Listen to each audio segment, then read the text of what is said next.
మాడా వెంకటేశ్వరరావు గారు senior most Telugu cinema నటులు. హాస్యాన్ని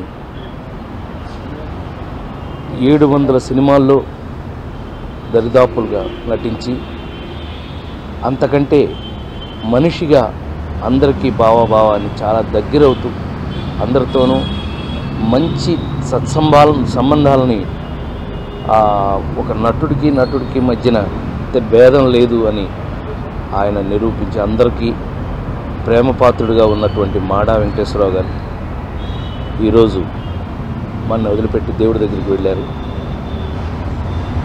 81 సంవత్సరాలు అయినా వారు పూజ్యులు పెద్దలు అక్కినేని నాగేశ్వరరావు గారి ప్రోద్బలంతో సుడిగుండాలు అనే సినిమాలో వారి నటనా జీవితాన్ని ప్రారంభించారు. ఈవేళ దాదాపు 700 సినిమాల్లో నటించి తనకంటూ చిల్లరకొట్టు చిట్టమ్మ ఇలాంటి సినిమాల్లో తనకంటూ ఒక ప్రత్యేకమైనటువంటి స్థానాన్ని, ప్రత్యేకమైనటువంటి ముద్ర, ఆ పాత్రగా ఆయన చేసినట్టుగా ఇంకోళ్ళు ఎవరో చేయలేరు అన్న విధంగా ఒక అద్భుతంగా నటించినటువంటి మాడా గారు ఆరోగ్య కారణాల వల్ల 81 సంవత్సరాల వారికి ఈ రోజున మనల్ని వదిలి దేవుడి దగ్గరికి వెళ్ళారు. కళాకారులకు ఉన్న అదృష్టం ఏంటంటే ఆయన వదిలి వెళ్ళడానికి ఆయన శరీరానికి అవకాశం ఉందేమో కానీ ఆయన ఆత్మ, ఆయన సినిమాలు ఎప్పుడైనా మనం వేసుకుని వెంటనే చూడగలిగినటువంటి ఒక్కసారి చిల్లరకొట్టు చిట్టమ్మ చూసామంటే వారు మనతోనే ఉంటారు. నేనైతే ఆయన వెళ్ళారని అనుకోవట్లేదు, వారు మనతోనే ఉన్నారు. వారు చక్కగా ప్రశాంతంగా వారి ఆత్మశాంతి కలగాలని మనస్ఫూర్తిగా కోరుకుంటూ ఈ రోజున వారికి వీడ్కోలు పలుకుతున్నాం. జరుగుద్దని ఎప్పుడూ అనుకోలేదు. అసలు టీవీ 9లో లైన్ చూసి అది అవునా కాదో అని అనిపించి పేపర్లో నెక్స్ట్ పేపర్లో చూసి అప్పుడు ఫోన్ చేస్తే మన కూడా మాట్లాడాడు. అది చాలా దురదృష్టకరం. మాది చాలా క్లోజ్ ఫ్రెండ్షిప్ మాది. ఎప్పుడు ఇలాగ అనుకోలేదు. అసలు ఎప్పుడు కూడా ఆరోగ్యంగానే ఉండేవాడు. సినిమా ఫీల్డ్లోకి వచ్చిన తర్వాత ఇలా జరిగింది. అది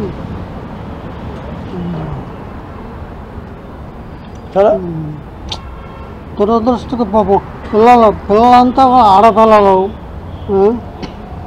నటులుగా ఎంత గొప్ప నటులో వారు ఓ పాత్ర చేయటం ద్వారా ఆ పాత్రలో ఆయన ఎంత లీనమయ్యి ఎంత పరకాయ ప్రవేశం చేశారో కాబట్టి బహుశా అది చిల్లరకొట్టు చిట్టమ్మ అనే పాత్రలో ఒక జాకో పాత్రలో చేశారు కాబట్టి నిజంగా ప్రజలు ఆ పాత్ర తర్వాత ఆయన పరకాయ ప్రవేశం చేసిన అంత అద్భుతమైన పాత్రకి దాని తర్వాత అసలు ఆయన్ని మాడా అని అంటాం నిజంగా ఆయన నటులుగా ఎంత గొప్ప నటులో ఆ ఒక్క పాత్రే ప్రూవ్ చేసింది. దాని తర్వాత ఆయన ఎన్నో చిత్రాలు చేశారు.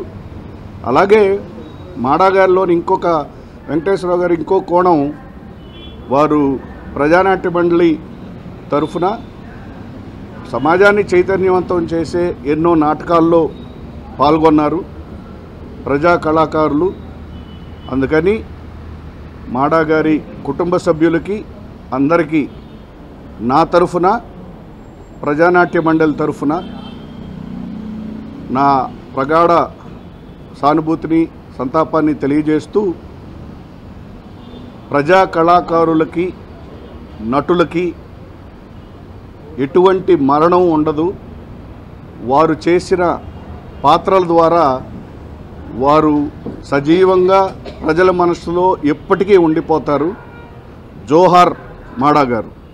మాడాగారు చనిపోయిన సందర్భంగా మనం ఆయన్ని ఈ ఎంటర్టైన్మెంట్ వరల్డ్కి పరిచయం చేసిన, నాటకాల ద్వారా పరిచయం చేసిన దాసం గోపాలకృష్ణ గారు గురించి ఒకసారి తలుచుకోవాలని అనిపించింది ఆయన చూడగానే. వారి ద్వారానే మీరు ఈ ప్రపంచానికి, సినీ ప్రపంచానికి పరిచయం అయ్యారు. చాలామంది మాడాగారి గురించి, వారి టాలెంట్స్ గురించి చాలామంది మాట్లాడుంటారు. కానీ వ్యక్తిగతమైన విషయాల్లో ఆయన పిల్లల్ని పెంచిన విధంగాని, ఆయన నలుగురు కూతుళ్ళని ఎక్కడ కూతుళ్ళలాగా ఇంటి వెనకాల ఉంచేసో, తెర వెనకాల ఉంచేసో పెంచడం కాకుండా వారికి ధైర్య సాహసాలతో ప్రపంచంలోకి పంపించి వారిని పెంచారు. ఆయన ఆ పెంపకాన్ని చూసి చాలాసార్లు అప్రిషియేట్ చేయాలని అనిపించాను. ఇదిగా ఉంది. దానికి ఒక పతాకం కింద నేను అనుకున్నది ఏంటంటే, వాళ్ళ పిల్లలతో మాట్లాడేటప్పుడు ఆఖరి అమ్మాయి, ఆ పిల్లలు నలుగురు అక్కడ ఉన్నారు, మా తండ్రిని మేము నలుగురు మోసుకెళ్తాము, మా ఆఖరి చెల్లెలు మా తండ్రికి కొరువు పెడద్ది అంటే, నిజంగా నేను వాళ్ళు ఆ పిల్లలు మాట్లాడుతుంటే ఇలా అనుకున్నాం అంకుల్, ఇలా చేస్తున్నాం అని వాళ్ళు మాట్లాడుతుంటే నిజంగా ఆయన పెంచిన విధానం కానీ, ఆ పిల్లలు పెరిగిన విధానం కానీ, వాళ్ళు ప్రస్తుతం ఆలోచిస్తూ మేము నలుగురు మా తండ్రిని మోస్తాము అని ఆడపిల్లలు అని, మా తండ్రికి నేను కొరివి పెడతానని ఆఖరి అమ్మాయి అంటుంటే నిజంగా ఆడపిల్లలంటే ఇలా పెరగాలి అని అనిపించింది. ఈ అటాచ్మెంట్ ఈ ఫ్యామిలీతో, ఎందుకంటే చాలా వరకు సినీ ప్రస్థానం మా అందరిది మద్రాసులో ప్రారంభమై హైదరాబాద్ వరకు కొనసాగింది. ముఖ్యంగా ఇందాక సత్యనారాయణ గారు చెప్పినట్టు అందరినీ తన ఫ్యామిలీగా, ముఖ్యంగా మా ఫ్యామిలీతో మా నాన్నన్న మా అమ్మగారన్న ఎంతో గౌరవం, ప్రేమ. అలాగే నా విషయంలో వాళ్ళ పాప, మా సిస్టరు, దేవర్ classmates in Madras college, SIT కాలేజ్లో. సో ఏదో ఒక సందర్భంలో కలవడం, లేదా ఆయనే ఫోన్ చేయడం, నీ గురించి చాలా బ్యాడ్ టాక్ వచ్చిందిరా, నువ్వేంటి బ్రహ్మాండంగా చేస్తున్నావట యాక్టింగ్, అలా చేయకరా, యాక్టింగ్ కొంచెం తగ్గించరా అని ఈ లెవెల్లో జోకులు వేస్తూ అందరినీ నవ్విస్తూ ఈరోజు ఫైనల్గా మనల్ని అందరినీ ఈ పరిస్థితిలో ఈరోజు ఆయన చూడాల్సిన వచ్చిన పరిస్థితి. It's a good man. At the same time నేను ఈ మధ్య కల్పన అనే సినిమాని, కాంచన అని కల్పన అని చేసినప్పుడు అందులో నేను ఆ ట్రాన్స్జెండర్ రోల్ చేయడం జరిగింది. ఆ క్యారెక్టర్ ఆయన చూసి చాలా బాగా చేసావురా, మ్యానరిజమ్స్ అంటే మీరే ఇన్స్పిరేషన్ సార్ అని కూడా చెప్పాను. ఎందుకంటే నాకు ఆ చూడుపినం ఆ క్యారెక్టరు ఎంత కష్టం, ఆ క్యారెక్టర్ నేను చేస్తున్నప్పుడు నిజంగా ఆయన ఒక ఇన్స్పిరేషన్గా తీసుకుని నేను కొన్ని నా స్టైల్లో కొన్ని మ్యానరిజమ్స్ ఆయన ఇన్స్పిరేషన్గా తీసుకుని చేసిన క్యారెక్టర్ అది. చాలా మంచి పేరు వచ్చింది ఆ క్యారెక్టర్ కూడా. ఆ విషయం కూడా ఎంతో ఆనందించారు. సో చాలా మంచి మనిషి ఆయన ఎక్కడున్నా.